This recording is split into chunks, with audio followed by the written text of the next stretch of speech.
Itu kalau kita bandingkan dengan era kolonial Belanda itu sebenarnya nggak jauh beda bejatnya mas. Jepang ini mas lebih kejam gitu. Mereka ada yang mengambil itu secara baik-baik, ada juga mengambil itu dengan cara ditipu, ada yang mengambil itu dengan cara dipaksa. Kebanyakan waktu itu gadis-gadis di bawah umur belia yang usianya antara 9 sampai 14, ada yang 17, yang mungkin ada yang 20-an, ada yang juga maaf belum mendapatkan datang bulan pertama. Nah, ketika dibawa ke barak penampungan itu, anak-anak ini yang akhirnya mendapatkan mens pertama itu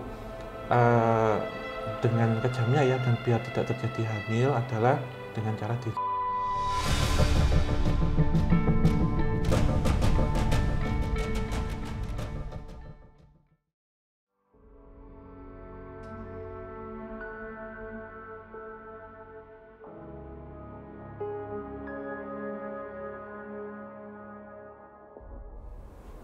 Assalamualaikum warahmatullahi wabarakatuh. Balik lagi di Obsan, obrolan santai. Teman-teman, Om Hao. Iya. Kali ini pembahasan kita agak serius. Iya. Ya, jadi mungkin teman-teman suka banget dengan sejarah. Ada yang seru sejarahnya, ada tentang peperangan, ada juga tentang sejarah-sejarah candi dan lainnya yang mungkin sering kita bahas dan itu menarik dan seru. Namun kali ini Om, menurutku sejarah yang nggak bisa dibercandain deh ini. Iya. Emang lebih ke kesedihan arahnya, yaitu kekerasan Jepang kepada pribumi di Indonesia ini. Tapi kita garis bawahi ini kejahatan seksual ya, kekerasan seksual ya. Dan mungkin teman-teman udah tahu sedikit bagaimana perilaku nih ketika kita dijajah 3,5 tahun ya Om ya, oleh Jepang. Itu banyak sekali kekerasan-kekerasan yang dilakukan oleh Jepang terhadap pribumi di Indonesia. Namun kan yang sering menjadi sorotan kan hal-hal yang nggak ini Om ya, yang nggak mudah ditemukan gitu loh sejarahnya. Namun kita bakalan mungkin kupas sedikit ya Om ya tentang Juku Ianpo. Iya. Nah, selama 3,5 tahun Om Jepang menjajah Indonesia gitu, dan sebenarnya apa aja sih kekejaman yang tidak dituliskan di dalam sejarah itu Om? Iya, tentunya ini disclaimer ya. Kemarin ketika 80 tahun kemerdekaan Indonesia itu saya sebenarnya terinspirasi ketika menonton dokumenter BBC, saya sebut ya, membahas tentang Gedung Bapak yang ada di Gerobokan, Jawa Tengah. Tapi sejarah itu harus jujur, harus disampaikan apa adanya. Betul. Apalagi saya sebagai sejarawan harus ngomong ini apa adanya, nggak boleh ditutupi. Karena saya anggap, kita semua menganggap ya, ini bukan aib bangsa loh, tapi sejarah kelam yang bisa menjadi pelajaran bersama. Ini bukan aib sekali lagi gitu. Dan beliau-beliau ini baik penyitas ataupun yang masih sugeng yang masih ada sekarang itu pahlawan juga. Dengan segala memorinya, dan selama puluhan tahun ditutupin mas itu. Ditutupin, nggak pernah ada yang cerita. Nah iya itu Om, maksudnya sejarah-sejarah seperti ini tuh kayak minim banget di masyarakat. Kira-kira nih Om, siapa atau apa yang membuat sejarah-sejarah seperti ini, kayak hal-hal yang kelam itu, peristiwa-peristiwa kelam itu tidak tersorot di masyarakat itu Om? Iya, ini sebenarnya ya kembali lagi ke pemerintah mas, itu menganggap kayak gini kok aib gitu ya, maksudnya ya ditutupi gitu ya. Bahkan di negara-negara lain yang mengalami peristiwa serupa itu, mereka melakukan aksi penuntutan mas terhadap, kita sebut adalah Jepang gitu sebagai aktor utamanya, negara Jepang. Itu kita ambil secara batasan spasialnya, batasan temporalnya itu 1942 hingga 1945, Perang Dunia. Kalau sebelumnya kita membahas tentang Hiroshima Nagasaki, ini sebab akibat lah kalau kita sebut tuh karma ya mungkin ya. Ini salah satunya yang terjadi tidak hanya di Indonesia, India, Belanda, tapi juga ada di Filipina, di Taiwan, di China. Negara-negara yang dijajah Jepang ya? Korea gitu ya, dan di China dan Korea sendiri ada tuntutan tentang hal itu. Dan Jepang juga menganggap Indonesia akhirnya sohib ya, dengan satu hal nanti saya ceritakan. Dan saya akan bicara sejujurnya. Baik Om, gitu. Jadi teman-teman harus mungkin nanti juga bisa kita masukkan penelusuran ke beberapa tempat yang menjadi Ianju pada waktu itu atau rumah bordil gitu. Salah satunya kalau yang paling dekat di sini ya mana ya, daerah Sumawono itu ada, mungkin di Gunung Kidul ada juga, di mana di Gedung Bapak. Saya mungkin melihat 2 tempat ya, apakah itu di Gerobokan, iya di Gedung Bapak, apakah itu yang di Telawa itu di Juwangi. Kalau naik kereta ke Semarang dari Solo itu biasanya melewati. Kemudian banyak tempat rumah panjang juga di Sukabumi, itu juga ada juga. Itu mungkin sekali kita bahas tentang itu nggak apa-apa, secara gerbang antar dimensi sejarah ya. Itu tentang, kalau saya membicarakan tentang sejarah yang sulit untuk berkata jujur, itu adalah era Jepang, ataupun juga naskahnya sedikit ya dokumennya, tetapi saya tidak bisa bilang semuanya karena apa, naskah itu sangat terbatas. Tetapi kalau kunjungan ke tempat-tempat bekas Perang Dunia Kedua seperti ke pabrik gula atau apa, kantor Belanda, itu mental saya harus kuat Mas untuk itu gitu. Betul. Karena residualnya juga banyak yang sedih ya Om ya. Iya, Dan sejarah-sejarahnya tuh kayak wah menyakitkan banget buat yang tidak Indonesia. bisa cerita ya itu. Betul. Atau ya kita sebut gelombang pasang tahun 65 itu juga tidak bisa, nggak berani untuk ngomong itu gitu. Nah ini Jepang ini menurut saya menarik gitu ya. Nah, perlu digarisbawahi bahwa Yukun Yanfu itu adalah perempuan yang dipaksa, kita sebutnya dipaksa ya Mas ya, untuk melayani nafsu bejat dari serdadu Jepang, dengan dijanjikan, dengan perebutannya memang secara paksa, atau dijanjikan diberi pekerjaan gitu. Oh berarti dimanipulasi ya? Dimanipulasi. Dan kita masuk latar belakangnya dulu. Jadi Jepang ketika datang menduduki Asia Raya dan sampai di Hindia Belanda atau Indonesia sekarang, itu mereka kebanyakan serdadu militernya itu masih muda-muda, baru menikah dan lain-lain gitu. Dan budaya sendiri ya, yang kalau kita sebut konsumsi sashimi misalkan, makanan mentah itu kan juga meningkatkan libido, dan mereka jauh juga dari keluarga. Nah ini nanti kita bandingkan dengan Belanda juga. Sebenarnya kalau kita melihat tentang ini mungkin masuk ke kajian sejarah perempuan ya, kalau saya pernah mempelajari dulu, itu kalau kita bandingkan dengan era kolonial Belanda itu sebenarnya nggak jauh beda bejatnya Mas. Yang membedakan ada Yukun Yanfu dengan Gundik ini. Gundik itu memang wanita piaraan, ani-ani gitu. Ada yang diperkosa, yang mereka enggak gitu. Ketika Gundik mereka jadi nyai kan. Ketika nyai mereka secara tidak tertulis kayak nikah siri gitu, mereka melahirkan keturunan. Tapi kalau di Yukun Yanfu ini kita jarang sekali loh nemuin keturunan Jepang. Menurut Mas Ame apa? Kenapa banyak keturunan Indo daripada keturunan Jepang?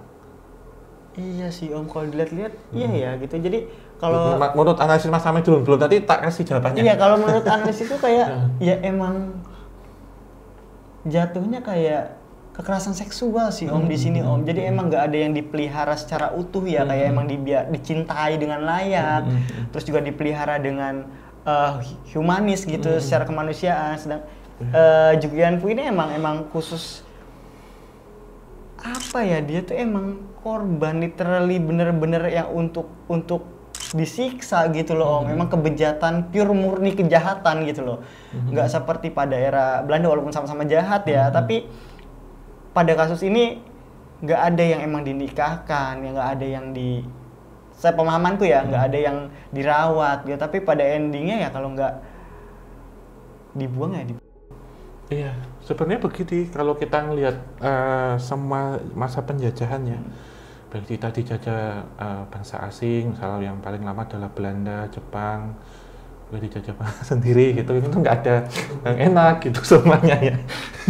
Iya, sorry, maksudnya nggak ada yang enak gitu ya Mas. Tapi ini kita cermati bahwa korban di sini adalah perempuan. Kalau di zaman Belanda dulu saya ceritakan, banyak sekali opsir-opsir militer yang tugas di sini, Sinder gitu, orang Belanda. Mereka tidak membawa keluarganya. Kenapa? Karena mahal ongkos, biaya hidupnya juga mahal waktu itu. Hanya orang-orang tertentu yang boleh membawa, mungkin yang lebih tinggi-tinggi kastanya ya atau jabatannya. Nah, akhirnya muncul guling itu Mas, atau Dutch wave. Itu guling itu kan gitu. Jadi untuk teman tidur, teman tidurnya orang-orang Belanda pada waktu itu. Dan waktu itu kemudian maraknya mereka yang menikah dengan perempuan lokal, pribumi, perempuan, bumi putra perempuan. Dan dari situ lahirlah anak-anak Indo. Yang itu mungkin akan kita ceritakan berikutnya. Namun sama-sama bejatnya juga karena tidak terikat pernikahan yang sah, tidak diakui negara. Sehingga anak Indo ini tidak diterima di Bumi Putra tapi tidak terima di Belanda, Eropa. Iya, kasihan. Beda sama sekarang kan laku ya kalau mukanya face-nya sedikit bule western banget gitu deh. Kalau zaman dulu itu nggak terlalu diakui gitu. Nah, ada juga beberapa yang orang Belanda tentu juga yang mungkin dari kalangan militer atau apa melakukan kekejaman juga terhadap perempuan yang tidak mau melakukan apa yang diinginkan. Betul, banyak misal kita mau maaf ya, misal mau lir atau apa Mas Same kan kalau penelusuran kadang ketemu ya. Betul. Nah, Jepang ini Mas lebih kejam. Gitu. Mereka ada yang mengambil itu secara baik-baik, ada juga mengambil itu dengan cara ditipu, ada yang mengambil itu dengan cara dipaksa. Nah, kalau ngambil cara baik-baik itu sebenarnya juga ujungnya ditipu, nggak mungkin orang tua mana yang mau ngelepas kan. Ada beberapa orang yang rencananya akan dijanjikan pekerjaan, salah satunya ke Borneo atau ke ke Kalimantan. Ada juga yang mau dibawa ke Singapura, itu ke Singapura. Tapi ternyata kapal yang membawa para perempuan ini itu tidak didaratkan di sana, tidak disandarkan di sana, dibelokkan ke pulau terpencil. Salah satunya ada yang dibawa ke Pulau Buru. Itu itu ada yang ke mana, NTB, ke Sumbawa, kemana gitu. Nah, yang kekerasan ini itu bisa kita lihat dari dua sisi, yang memang diambil atau orang tuanya ditipu Mas dengan cara tadi. Jadi mama kata ternyata waktu mencari gadis itu salah satu misal sini komandannya ya atau apa itu ngobrol sama penguasa setempat, misalkan di sini bisa wedana atau kayak sekarang mungkin Pak RT, Pak RW, lurah gitu ya untuk nyarikan gadis. Dikasih duit dong? Mestinya iya, mestinya. Dan itu datengin ke rumah-rumah untuk membawa anak gadisnya yang mau mana. Dan ada juga yang diminta secara paksa dan kebanyakan waktu itu gadis-gadis di bawah umur belia. Yang usianya antara 9 sampai 14, ada yang 17, yang mungkin ada yang 20-an, ada yang juga maaf belum mendapatkan datang bulan pertama di bawah. Jadi itu membuat beberapa orang tua itu ya kalau disebutnya gulung komeng Mas, kalau orang Jawa itu ya pingsan semaput anaknya karena dianggap mau dibunuh atau dibuang atau apa, nggak tahu lagi, lebih kejam sebenarnya. Mending menurut saya, maaf ya ini sama negatif ya, tapi ternyata mereka akan dipakai sebagai pemas nafsu atau budak seks. Nah, ketika dibawa ke barak penampungan itu, anak-anak ini yang akhirnya mendapatkan mens pertama itu dengan kejamnya ya, dan biar tidak terjadi hamil adalah dengan cara ini yang pertama. Yang kedua, ada juga yang ketika hamil itu mereka digugurkan dengan paksa sehingga rahimnya akhirnya rusak. Ada juga yang pada waktu itu kan sempat ada saya pernah waktu itu pas ke Tokyo ada Toyama Park, di situ tempat untuk agen itu sih saya lupa nama agennya apa, tapi untuk penelitian penyakit salah satunya penyakit sifilis Mas. Jadi beberapa perempuan ada yang laki-laki memang terjangkit penyakit sifilis untuk apa ini maaf ya melakukan hubungan badan dan menularkan penyakit itu, kemudian itu dipantau pengembangannya. Ada yang normal disuntik itu juga ada, dan ada juga yang dilakukan operasi secara hidup-hidup gitu, dilihat penyerangannya seperti apa, bakterinya seperti apa untuk mencari penawar, karena banyak sekali gardu Jepang itu yang terkena penyakit IMS, Sifilis. Oh iya, infeksi menular seksual. iya. Waktu itu mungkin sifilis yang paling banyak gitu. Virus-virus seperti HIV atau belum ada untuk seperti sekarang. Nah, ada mereka itu yang mengalami itu Mas gitu. Jadi langsung disteril untuk melayani nafsu bejat para serdadu Belanda itu. Jepang. Untuk melalui nafsu bejat itu Jepang itu. Dan mereka kemudian ada juga yang memesan, jadi disebutnya itu kayak perwiranya itu Ogawa ya gitu. Jadi itu ada berapa regu gitu, itu memang mencari gadis-gadis untuk pemuas nafsu, untuk ditidurin.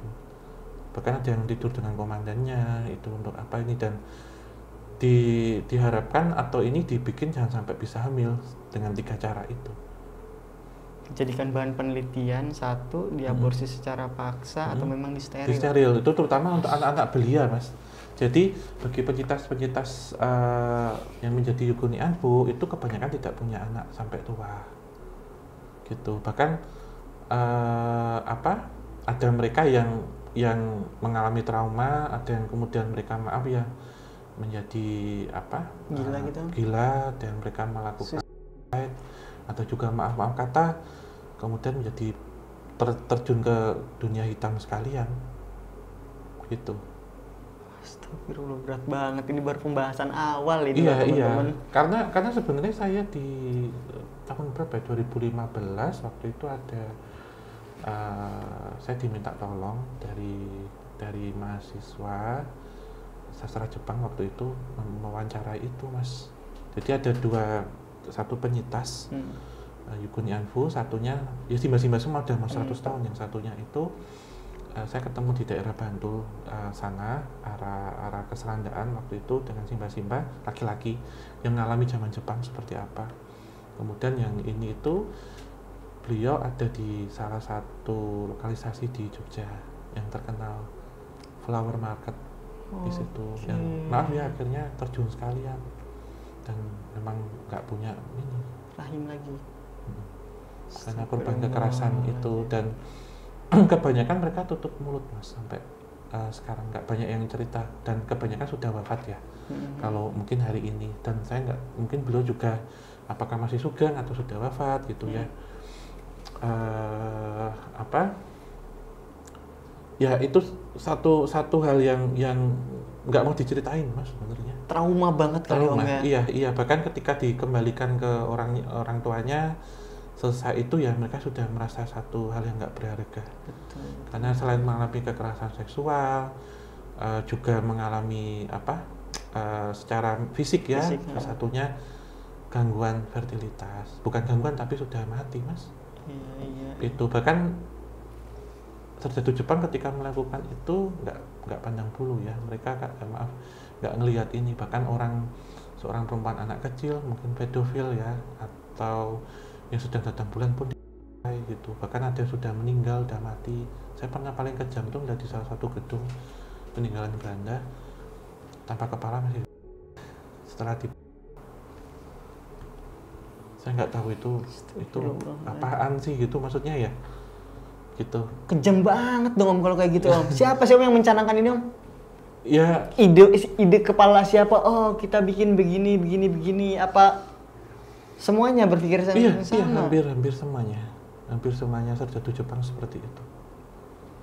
Ya, tapi kemudian jangan disalahartikan ya. Kemudian ketika saya membantu mengembalikan itu, saya tidak membenarkan hal itu, tetapi kita atas dasar kemanusiaan, karena bangsa kita adalah bangsa yang bisa memaafkan sebenarnya. Walaupun itu nggak bisa dilupakan. Memaafkan dan melupakan beda ya. Tapi ada baiknya ketika sudah sesuatu berbuat buruk, kalau kita bisa berbuat baik akan mendapatkan kebaikan. Kalau dibilang mungkin kok kamu ini Jepang, kamu ini Belanda ya sakit mangkel Mas gitu. Tapi kita ambil sisi positifnya aja. Demi martabat bangsa sebenarnya, bahwa bangsa Indonesia itu bangsa pemaaf. Tapi kita nggak akan ngelupain hal kayak gitu. Nggak bisa Mas, kalau sudah sekali sakit itu nggak bisa kita lupain. Tapi kita maafin bisa.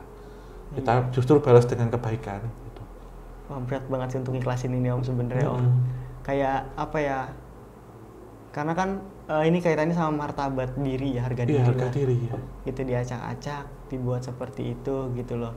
Dan 3,5 tahun itu lama loh guys. Lama banget zaman dulu. Kalau sekarang 3,5 tahun kayaknya cepet ya. Kalau zaman dulu tuh kayaknya lama banget, apalagi buat korban. Belum traumanya, belum sakitnya ya Om ya.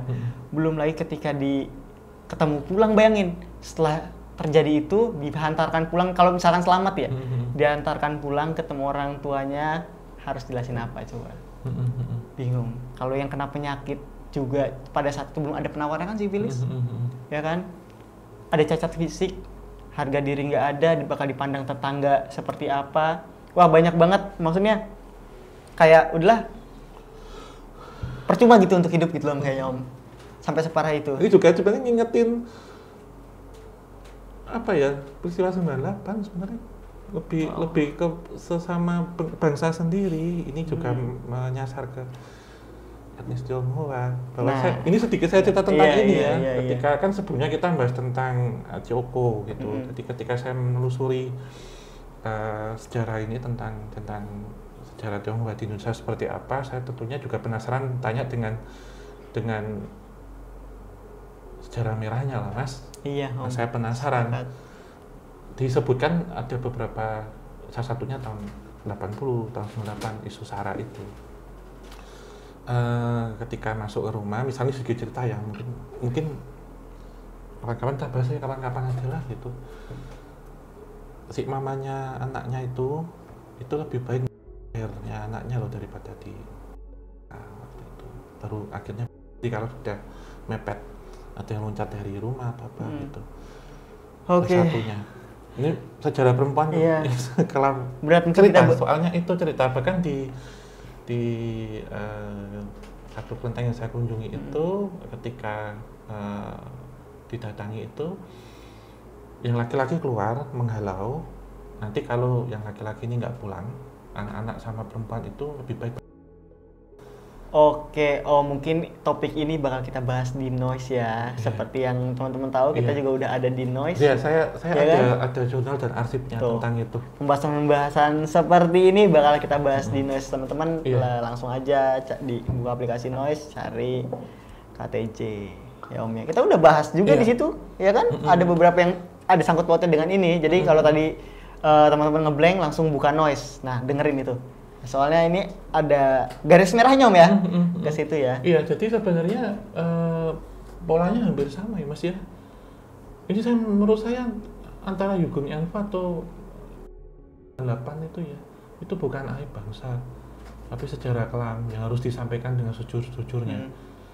Jadi sejarah itu nggak boleh ditutup-tutupi. Oke. Mending lebih baik terbuka, jujur ngomong apa aja daripada kita tahu sendiri dan marah nanti. Oke, jadi begini Om ya.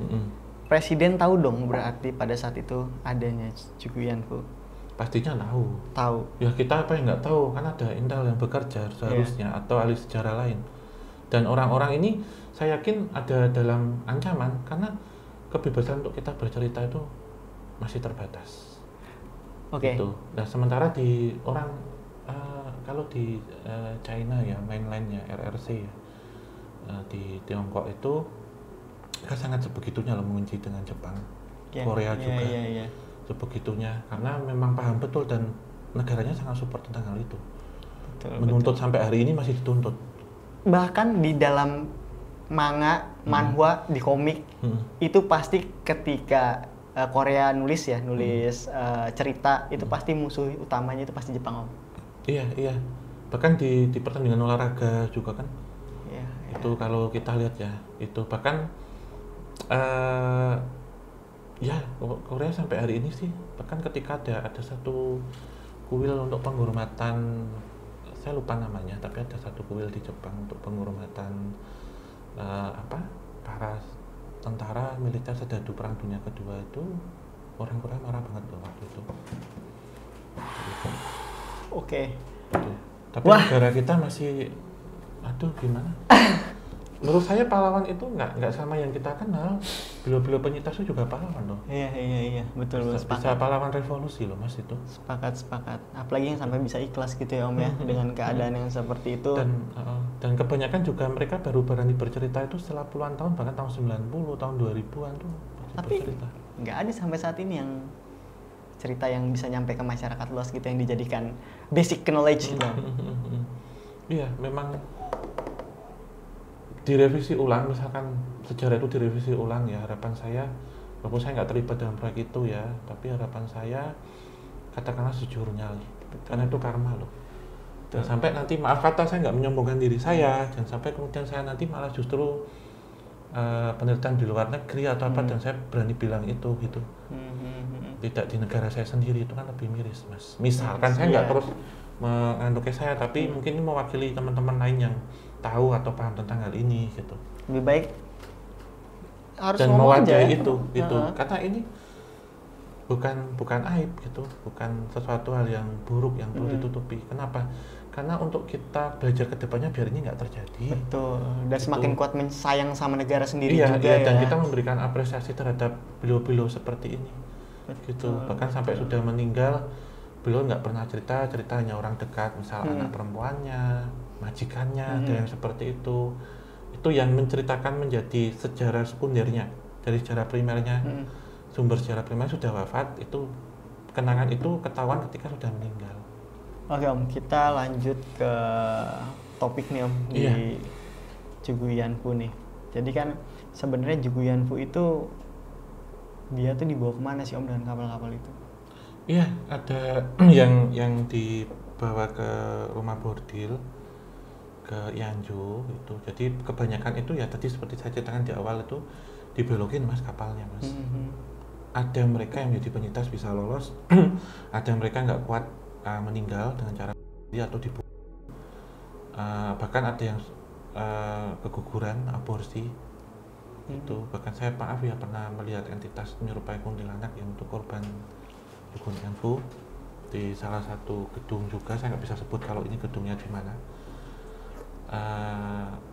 Tapi ada beberapa yang mereka akhirnya jadi aneh-anehnya juga ada, apa sih kayak gundiknya ya, mungkin yang pangkatnya perwira pada waktu itu yang lebih tinggi, itu ada juga. Bahkan saya pernah menemukan yang di Gua Jepang Bandung, itu yang itu bahkan apa bisa megang Gua Jepangnya itu mas, leader, jadi kepala di secara gaibnya. Itu juga ada itu. Terus kebanyakan memang tapi mengalami hal yang nggak enak sih, tragedi. Dan menurut saya dengan Jepang tidak mengakui dan menghapus semua itu kayak satu hal yang kurang kesatria atau merasa malu.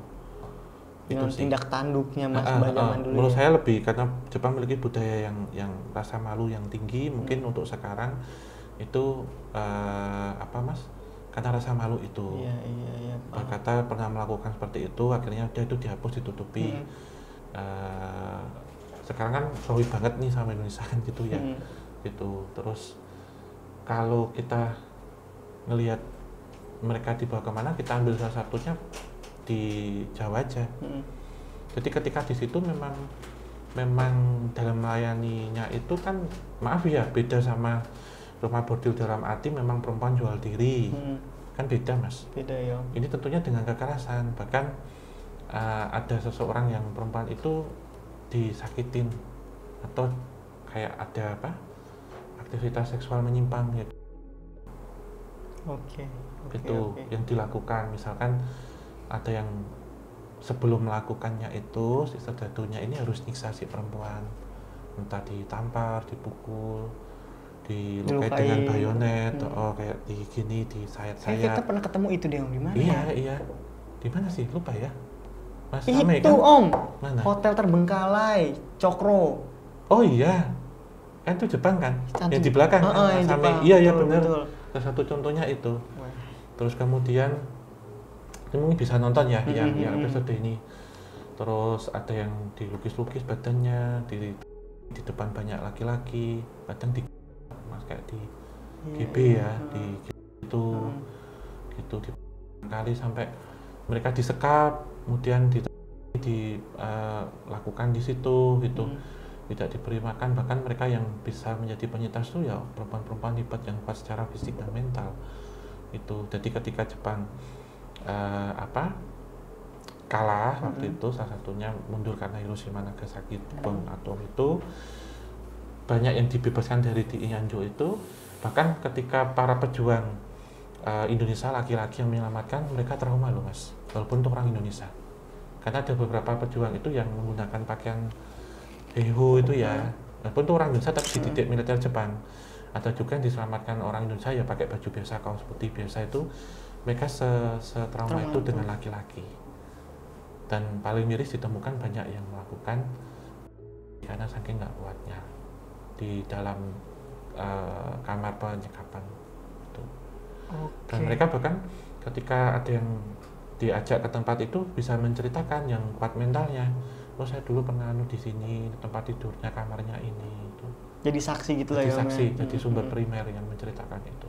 Oh jadi setelah Jepang didepak dari Indonesia, berarti para Juguyanfu ini selain jadi saksi, terus juga mungkin catatan sejarah tipis ya sebutannya ya, itu mereka apa yang mereka lakukan lagi Om?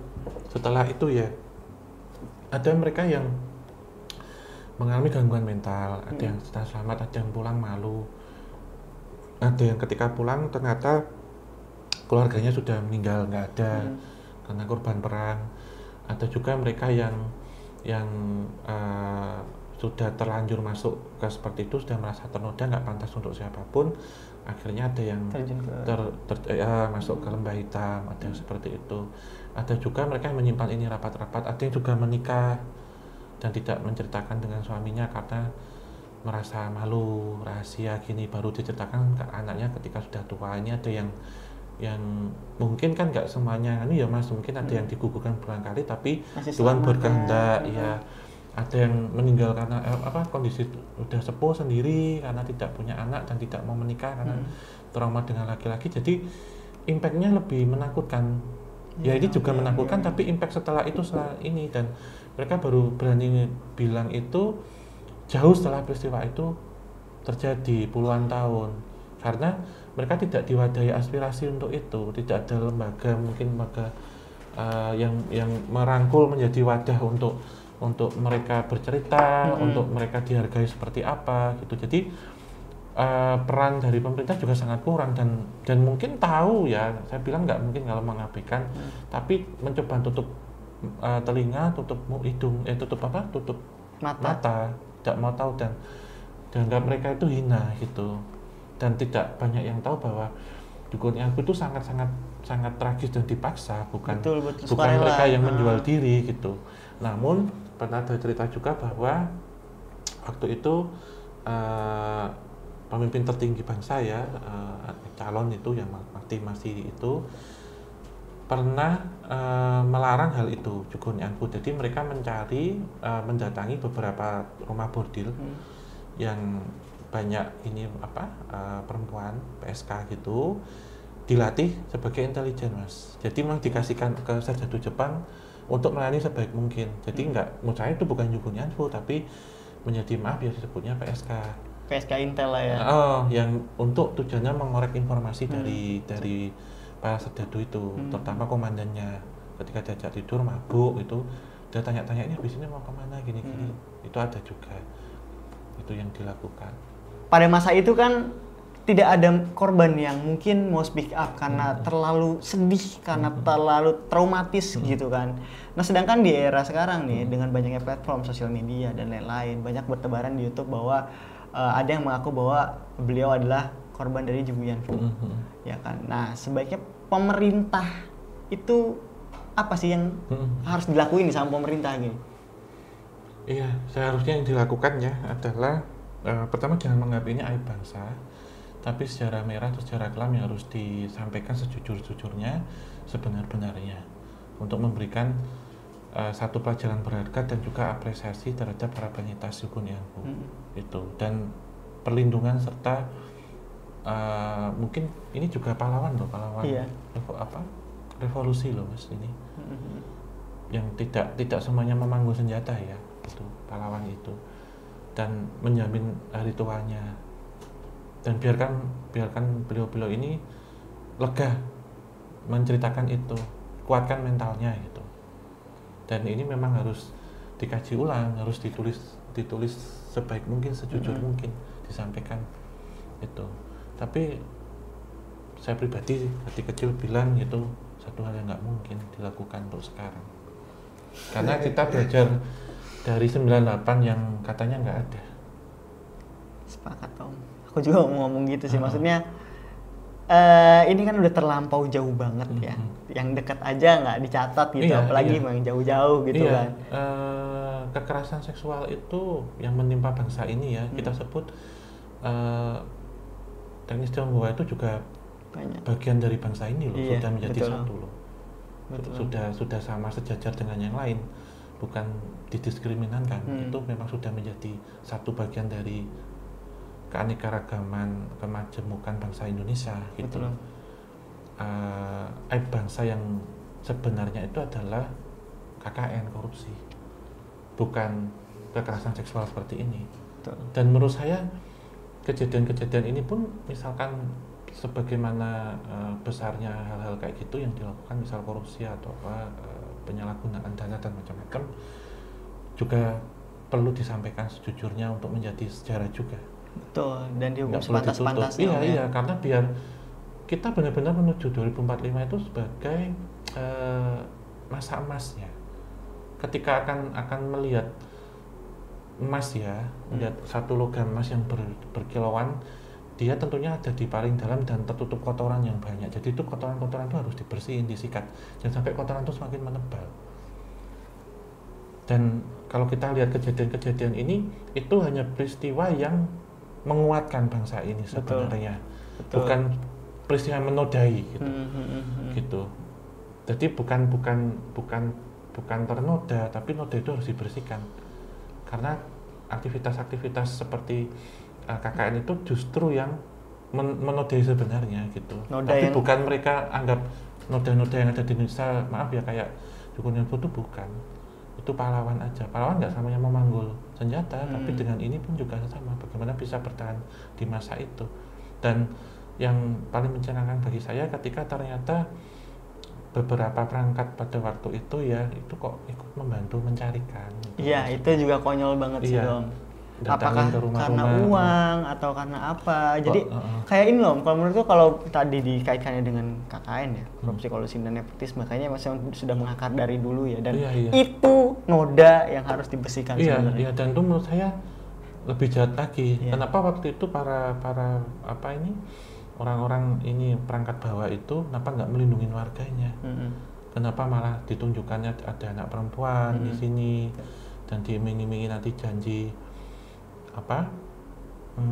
pekerjaan gitu. Dan itu bagaimana orang tuanya, terutama bapaknya kan pingsan mas kalau tahu kayak gitu. Betul Om. Iya, aku aja dengernya aja udah sepaneng gitu loh. Ngerasain kalau punya anak perempuan tuh kayak apa kan gitu ya, maksudnya. Kalau maaf, kalau saya ada di posisi itu, saya nggak gampang percaya ya. Misal kembali ke itu, lebih baik saya orang itu daripada saya memberikan putri saya. Betul. Nggak mau dikasih pekerjaan apa, nggak, perempuan udah di rumah aja bersih-bersih gitu ya, di rumah aja bantuin emaknya. Kalau saya sendiri ya udah di rumah aja disembunyiin. Kalau saya nggak rela keluar dari rumah, udah biar di rumah apapun itu. Kalau bisa mah kerja dari rumah ya untuk tahun ini, untuk ke depan gitu ya. Nggak boleh kenal dengan sembarangan, apalagi sampai dijanjiin gini-gini.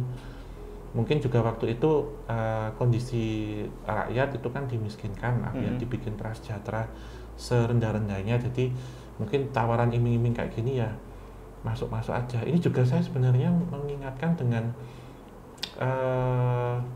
para agen-agen, maaf ya nggak semua ya, ini disclaimer, agen-agen yang mencari, agen-agen TKW yang mencari anak-anak gadis ke kampung, ternyata dibelokin juga. Ini dilakukan oleh bangsa kita. Iya. Karena saya pernah ke Batam waktu itu, ke Baloi, di situ ada satu bekas diskotik, di atasnya ada penampungan wanita-wanita yang dulu katanya untuk penampungan TKW. tapi disalahgunakan untuk human trafficking, untuk dijadiin PSK lagi atau pemandu lagu situ. Dan mereka katanya mau dikerjakan ke Malaysia atau Singapura, tapi ternyata dibeli. Wah, itu agen orang sini, Mas. Gila. Yeah. Harusnya, nah itu sih Om, makanya kenapa harusnya sejarah tentang hal ini tuh harus dibuka lebar biar tahu nih masyarakat itu kalau misalkan intriknya tuh masih ada hingga sekarang. Gitu loh, jangan sampai ini terulang lagi gitu loh, karena bukan hanya merusak harga diri bangsa, tapi merusak martabat keluarga juga. Iya, ini kalau kondisi kayak gini terus ya, kalau kata saya sebut KKN itu berlangsung, banyak menengah ke bawah, itu kemudian prasejahtera, bisa dipastikan iming-iming human trafficking merebak, Mas. Iya. Entah yang laki-laki kemudian kerja di bidang informal, bahkan sampai dicuri organnya gini-gini, yang perempuan ya kerja di informal untuk hal kayak gitu. Jadi mungkin kejadian di Bunyangru itu bisa jadi terulang kembali, tapi pelakunya bukan Jepang, tapi bangsa kita. Karena kita lihat secara pola sejarahnya. Pola sejarahnya ya. Lebih menakutkan itu, karena beberapa petinggi-petinggi juga udah banyak punya ani-ani piaraan kok sekarang. Itu bisa akan terulang loh. Di zaman Belanda tadi saya bilang ada praktik itu. Jepang ini akan masuk ini. Karena dari Belanda ke Jepang itu kan ada kondisi rakyat waktu itu benar-benar sangat-sangat rendah. Ada di titik sangat-sangat prasejahtera, hingga mau-mau aja ngasih anaknya. Oh ya, nanti kerja untuk kerja yang lebih baik. Mau dikirim ke mana, ternyata kok dibelokin di sini. Bahkan di Pulau Buru, para penyintas itu akhirnya menikah dengan kepala-kepala suku pedalaman di sana. Ada beberapa yang mereka menemukan jodoh, ada itu juga. Oke. Mungkin kita bahas lebih dalamnya di Noise ya, Om. Ini aku penasaran banget, banyak banget pertanyaan-pertanyaan tentang negara sendiri terhadap hal ini sih sebenarnya, bukan sama Jepangnya malah, tapi terhadap tindakan atau mitigasi yang dilakukan bangsa Indonesia saat itu terhadap korban-korban gitu loh. Oke Om, terakhir pesan-pesan nih, buat teman-teman Sobat Javanika nih tentang hal ini, ataupun pandangan yang harus diberikan lah terhadap kasus seperti ini. Semuanya sudah ini sih Mas ya, A sampai Z ya, gamblang secara inti. Saya maaf mewakili teman-teman obrolan santai kalau ke Sobat Javanika kalau ada yang tidak berkenan, atau mungkin ini membuka luka lama atau apa, tapi kita harus sejujur mungkin menyampaikannya biar tidak menjadi satu salah paham atau melupakan sesuatu kan gitu sih. Oke, cukup berarti Om ya. Diucapkan terima kasih untuk teman-teman semua Sobat Javanika yang menyaksikan dari awal hingga akhir. Kita jadikan sejarah kelam sebagai pelajaran untuk kedepannya agar lebih cerah dalam menghadapi masa depan. Dan kita tetap dukung Opsan dan juga tim KTJ dengan cara like, subscribe, dan nyalakan lonceng, share banyak mungkin. Tinggalkan ketik masukan saran hanya di kolom komentar. Kita tutup akhir kata, wabillahi taufiq wal hidayah. Wassalamualaikum warahmatullahi wabarakatuh. Mugi utang sapi nari ngarahayu sagung dumadi.